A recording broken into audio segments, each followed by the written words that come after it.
Y sin duda, sobre todo respecto a las elecciones generales, es un reto grande para la ciudadanía porque vamos a pasar de tener 3 elecciones a 5 elecciones. La ciudadanía va a tener que participar en elecciones presidenciales, elecciones a diputados, elecciones a senadores por distrito electoral múltiple y elecciones a senadores por distrito electoral único o nacional y elecciones de representantes plurales al Parlamento andino. Todo este paquete en un escenario también histórico de un número sumamente elevado de organizaciones políticas que se encuentran habilitadas, se encuentran en el partidor. El Senado va a ser el que materialmente termine revisando lo que haga la Cámara de Diputados. Los senadores no van a tener capacidad para presentar proyectos de ley porque van a revisar los proyectos de ley que tienen su origen en la Cámara de Diputados. Y el Senado fundamentalmente se va a encargar de tener la última palabra también en los procedimientos de acusación constitucional. La Cámara de Diputados va a acusar, pero quien decide si, digamos, inhabilitas o no inhabilitas a un alto funcionario va a ser el Senado. El Senado es el que se va a encargar de designar a los altos funcionarios.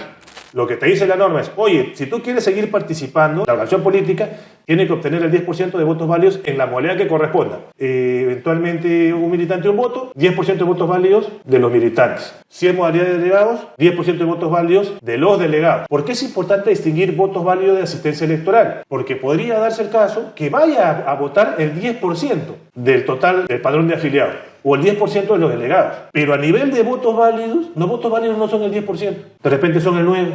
Ya. Si es el 9%, entonces no podría seguir participando. Pues.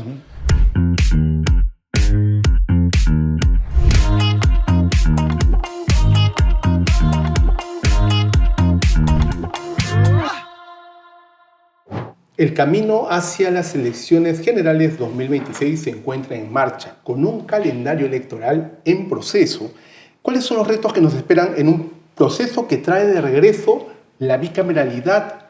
¿Qué retos se encuentran también los partidos políticos y las alianzas electorales? Para conversar de todos estos detalles frente a estos comicios, nos encontramos con José Naupari, él es abogado especialista en Derecho Electoral y Constitucional. José, bienvenido a Habla OMPE. Muchísimas gracias por la invitación. ¿Podrías darnos un panorama general sobre las elecciones generales y en especial el año 2026 de cara a la ciudadanía? ¿Cómo lo va a encontrar? Sin duda es un reto histórico, ciertamente, el año 2026, porque casi cada 20 años confluyen elecciones generales y elecciones regionales y municipales. Y sin duda, sobre todo respecto a las elecciones generales, es un reto grande para la ciudadanía, porque vamos a pasar de tener 3 elecciones a 5 elecciones. ¿Cómo así? En tanto y en cuanto vamos a tener ahora bicameralidad, la ciudadanía va a tener que participar en elecciones presidenciales, elecciones a diputados, elecciones a senadores por distrito electoral múltiple y elecciones a senadores por distrito electoral único o nacional y elecciones de representantes plurales al Parlamento andino.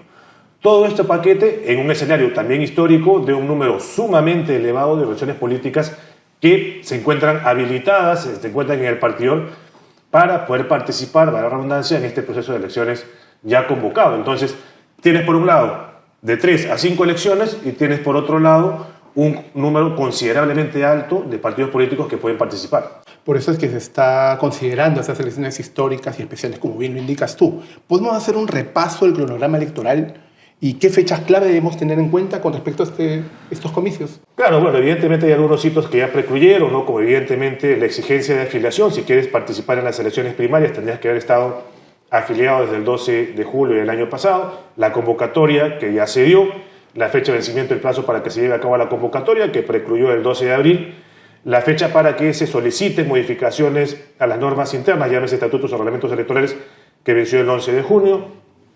Tenemos también otro hito que precluyó hace poco, nada más el 2 de agosto, que fue la fecha de vencimiento del plazo para solicitar la inscripción de alianzas electorales.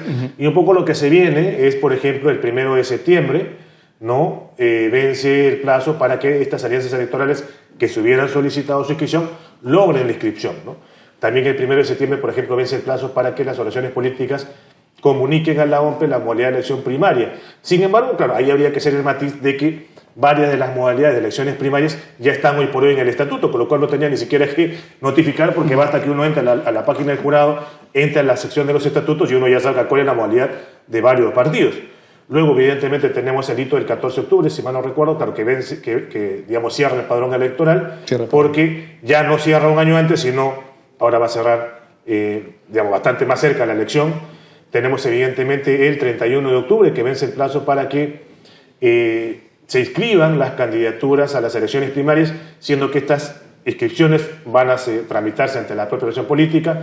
el 7 de noviembre, que vence el plazo para que estas organizaciones políticas comuniquen a la OMPE cuáles han sido esas candidaturas inscritas. Ahí simplemente la OMPE va a tener que recibir la información, no tiene por qué calificar, es un tema que ya dependerá evidentemente de la elección política, a quién inscribió y a quién no. Tenemos ya evidentemente el 30 de noviembre, ¿no?, que vence el plazo para... No que vence el plazo, sino que va a ser el día en sentido estricto de la elección primaria, si es que se acoge a la modalidad de un militante un voto, y la elección de los delegados en caso sea optado por la modalidad de elección por delegados. De tenemos el 7 de diciembre, que va a ser el día de las elecciones, si es que se acoge a la modalidad de elección por delegados, es decir, ese día van a ir los delegados a votar. Tenemos también el 15 de diciembre, si mal no recuerdo, que vence el plazo para que se proclamen los resultados de las elecciones primarias. Ahí vamos a ver cómo maneja el jurado, si va a abordar algunos temas vinculados a calificación previa de candidaturas. A mi juicio no debería. Tenemos el 23 de diciembre, que vence el plazo para solicitar inscripción de la lista de candidatos o fórmulas o listas de candidatos a cargo de la elección popular, ¿no? Ahí habría que recordar que también cortesía de jurisprudencia del Tribunal Constitucional se ha modificado el reglamento y que ahora va a permitir esta doble modalidad, ¿no?, la posibilidad de presentar vía virtual o de manera presencial la solicitud de inscripción de lista de candidatos, y de ahí ya podríamos pasarnos hasta el 11 de febrero, que vence el plazo de que se publiquen las listas de candidatos admitidas y el plazo de renuncias y de retiro de listas de candidatos, y de ahí ya pasamos al 14 de marzo, que se tendrán que publicar las listas de candidatos inscritas, no admitidas, para ser más precisos. Hasta esa fecha tenían que inscribirse, por decirlo de alguna manera, todas estas candidaturas. Tenemos el 11 de abril, que vence el plazo para excluir a un candidato por situación del candidato, o sea, materialmente solo si tienes una sentencia condenatoria por la comisión de cualquier delito doloso que adquiera la calidad de cosa juzgada, y evidentemente el 12 de abril, que es el día de la elección. Uno de los temas más comentados en la actualidad son las alianzas electorales. ¿Qué implican estas de cara a estos comicios? Bueno, según las informaciones, hasta el 2 de agosto solo se presentaron 5 solicitudes de inscripción de alianzas electorales que comprenden a 11 partidos políticos, con lo cual de 43 podríamos reducir a 37 opciones. Las alianzas electorales en el papel debieran en principio tener una vocación estacional con miras a participar del proceso, pero habría que recordar que todavía está vigente la norma según la cual si una alianza electoral gana la elección u obtiene representación, está obligada a conservar la inscripción durante todo el periodo de mandato representativo. Eso por un lado. Por otro lado, habría que recordar también que en el caso de las alianzas de 2 partidos, que son 4 de 5, si es que logran la inscripción, no se incrementa el porcentaje de votos válidos para conservar la inscripción. Basta que tengas 5% y los partidos que estén en la alianza ya está. Si tienes 3 o más partidos, ahí es 6%. Si es 3, 4, 5, 6 partidos, se mantiene el 6%. Hay una alianza de 3 que sería la única que tendría que requerir 6% para eventualmente poder conservar la inscripción. Pero habría que recordar también que si algún partido que integra la alianza no coloca un representante en la Cámara de Diputados o en el Senado, la alianza sigue viva, pero ese partido que no logró la inscripción, que no logró meter a un diputado o senador, pierde la inscripción. ¿No? Creo que ahí también hay un tema importante a considerar, porque ello también nos lleva a la reflexión o a recordar, a la redundancia, que cuando se constituye una alianza electoral, dentro del acuerdo de conformación de la alianza tiene que establecerse cómo se van a repartir, por decirlo de alguna manera, las candidaturas, para asegurar por lo menos la posibilidad, ¿no?, de que todos puedan tener candidatos para ambas cámaras en las 3 modalidades de elección, por decirlo de alguna manera, que van a haber, para poder tentar y no caer en esa causal de cancelación casi automática de un partido que integra la alianza. Una de las fechas en el calendario electoral que dijiste al inicio son las elecciones primarias. ¿Por qué son importantes, sobre todo en el tema de la democracia interna en los partidos? Claro, lo ideal, digamos en el plano quizás casi más romántico de las elecciones primarias, es que efectivamente sean los afiliados, por lo menos los afiliados, los que decidan voluntaria y libremente y en condiciones de igualdad quiénes quieren que sean sus candidatos a cargo de elección popular. Quienes quieren que sean los que los representen a ese partido en ese proceso de elección popular. En ese contexto es que justamente digamos, hoy por hoy tenemos un mix, ¿no? Nunca se implementaron las PASO, no se aprobaron, pero nunca se implementaron. Elecciones primarias abiertas, simultáneas y obligatorias en las cuales todos los ciudadanos hemos tenido que ir a votar. pero tampoco tenemos un modelo como el anterior. ¿Por qué? Porque el modelo anterior, efectivamente, es el que tenemos a nivel de modalidades, es primarias facultativas, si quiere el ciudadano participa, si quiere no, eso dependerá también de una elección con el partido, un militante, un voto, delegados. Pero hay un elemento particular que permite que se siga hablando de primarias, y es que el sistema electoral interviene en la elección, al menos en el papel. Porque recordemos que en el marco de las elecciones generales, ahí fundamentalmente, a Dios gracias, por lo menos la OMP va a seguir interviniendo, porque el jurado materialmente solamente va a estar casi para proclamar y resolver impugnaciones casi post día de la elección. ¿Por qué hago esta distinción que a mi juicio es importante? Porque en un escenario de primarias a secas, no paso, primarias a secas, si nos remitimos a la reforma de enero del año pasado, las candidaturas a las primarias tenían que haberse presentado ante el Jurado Nacional de Elecciones, o ante el Jurado Especial, para ser más preciso, en primera instancia. Pero ¿qué hicieron los amigos y amigas del Congreso? Dijeron, no, para las elecciones generales de 2021, las candidaturas se presentan ante el propio partido, las califica el propio partido, las inscribe el propio partido, y una vez que tengan el paquetón de candidaturas inscritas, la comunican a la OMP. Y tú, OMP, simplemente registras y procesas, pero no calificas. Entonces, con lo cual hay una intervención del sistema electoral, sí, pero bastante matizada, bastante, si se quiere, edulcorada, ¿no? Dentro de estas elecciones primarias, dependiendo de la modalidad que escojan, hay un mínimo de votos de porcentaje que se tiene que alcanzar. Es el 10%, pero varía de acuerdo a la modalidad. ¿Qué tan importante es la representatividad aquí? Bueno, ahí más que todo pasa por el hecho, y hay un tema muy importante que es mencionado, ¿no? Porque de por sí la fórmula normativa es una desgracia. Te digo por qué. Porque efectivamente, tú dices, se requiere el 10% de votos válidos. ¿Quién? La organización política.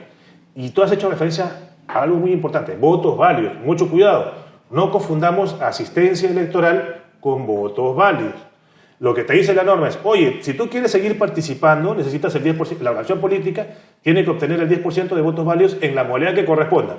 Si es eventualmente un militante un voto, 10% de votos válidos de los militantes. Si es modalidad de delegados, 10% de votos válidos de los delegados. ¿Por qué es importante distinguir votos válidos de asistencia electoral? Porque podría darse el caso que vaya a votar el 10% del total del padrón de afiliados o el 10% de los delegados. Pero a nivel de votos válidos, los votos válidos no son el 10%, de repente son el 9%. Ya, si es el 9%, entonces no podría seguir participando, pues. Pero la lógica de la norma estaba pensada en asistencia electoral y no en votos válidos, porque tan es así que dice 10% de votos válidos de la organización política. Ya, un momentito. Si es una elección primaria donde solo participa la organización política y los afiliados de una organización política, ¿contra quién contratas? Contra nadie, pues. Entonces esto lo tendrías que convertir como 10% de votos válidos que obtenga la opción de la organización política.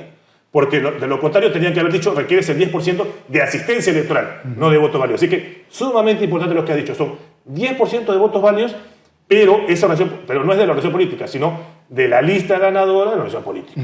Eso lamentablemente, yo asumo que también ha tenido mucho cuidado el jurado, porque el jurado lo que ha hecho en su reglamento es reproducir tal cual lo que está por ahí en el artículo 24 de la LOP, que ciertamente tiene una fórmula no muy feliz que digamos, ¿no? Sobre el padrón de afiliados, José, ¿por qué es fundamental que la ciudadanía verifique si está afiliada a un partido político?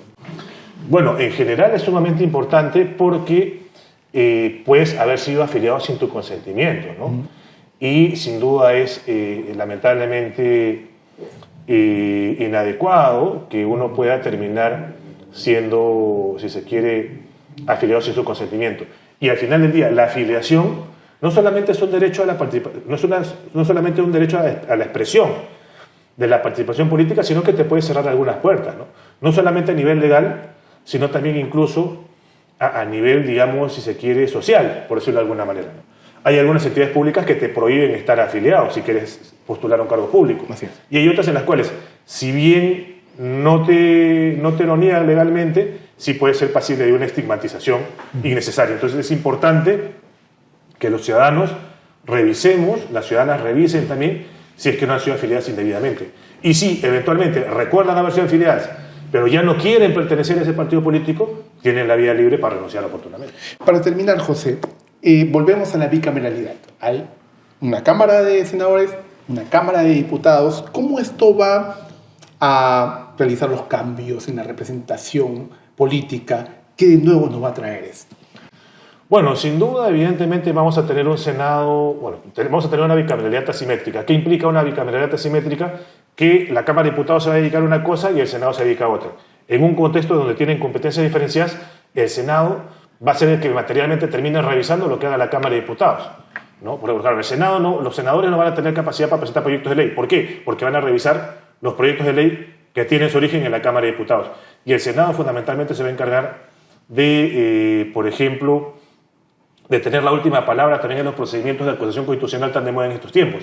La Cámara de Diputados va a acusar, pero quien decide si, digamos, inhabilitas o no inhabilitas a un alto funcionario va a ser el Senado. El Senado es el que se va a encargar de designar a los altos funcionarios.